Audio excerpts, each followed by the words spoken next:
এখন দেখছেন Bengali veg থালি দ্বিতীয় পর্ব।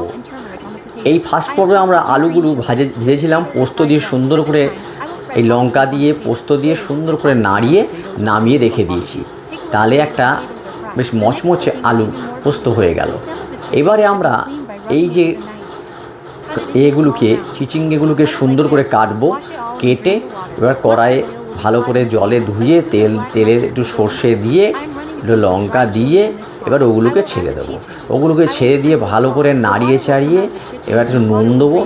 নুন দিয়ে আপনি স্বাদ মতন একটু হলুদ দিতে পারেন, একটু ওপরে একটু চিনি দিতে পারেন। মিষ্টি মিষ্টি হলে চিচিঙ্গাটা খেতে ভালো হয়। এবারে ওপরে একটু নারকেল কোড়া দিয়ে দেবো। নারকেল কোড়া দিয়ে ভালো করে ওটা নাড়াবো। নাড়ালেই আমাদের রেডি হয়ে গেল। এবারে দেখুন কী সুন্দর বেগুনি। এই বেগুনি একটু অন্যরকম।